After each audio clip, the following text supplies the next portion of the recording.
Hi, I'm Rick Kaler. Thanks for joining me. Last week, I described three common dynamics in couples where one partner is much wealthier than the other.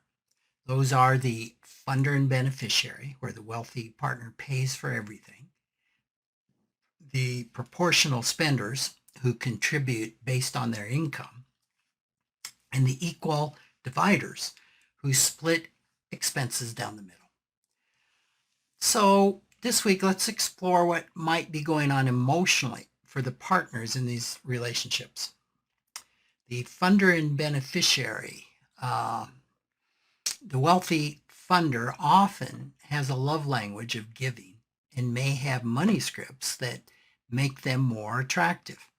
There's often a wounded part of themselves that's hungry for belonging, that attempts to satisfy that need by attracting a partner through showing love materialistically. The non-wealthy beneficiary may have a focus on the financial benefits of dating the wealthy partner. They are often more compliant and tolerant in the relationship in exchange for the monetary benefits, and might be unwilling to rock the boat if the partnership doesn't progress to a long-term commitment. The beneficiary typically also has a vulnerable part of themselves, desperate for belonging, and has come to believe that material gifts and support are outward evidence of someone's affection. A reduction in material expression from the funder can trigger the more vulnerable part of them that feels unwanted. Next, the proportional spenders.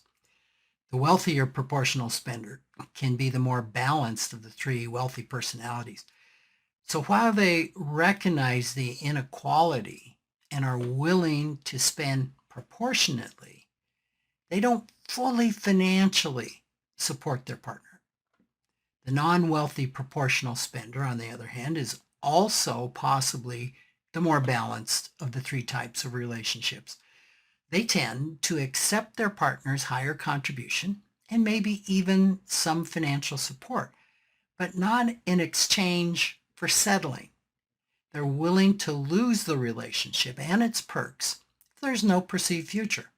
They certainly have a vulnerable part of themselves needing to belong, but it isn't over-focused on love being expressed materially.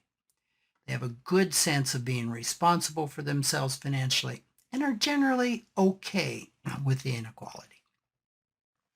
Equal dividers. The wealthier partner is often very vigilant around their spending. They can often have a vulnerable part that longs for belonging, but fears that affection shown by a partner will be tainted by their money instead of being authentic.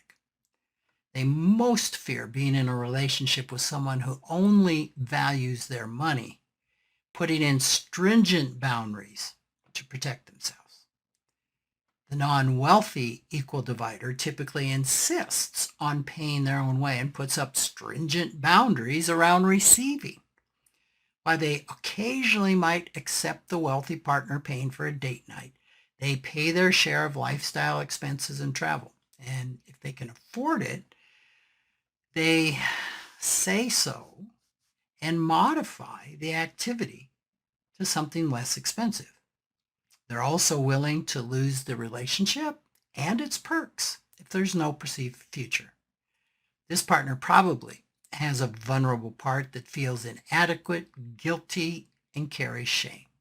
They could have inner parts that are very critical of themselves for not having more and feel ashamed of not having more or being able to pay their own way. They generally have a difficult time receiving from another person.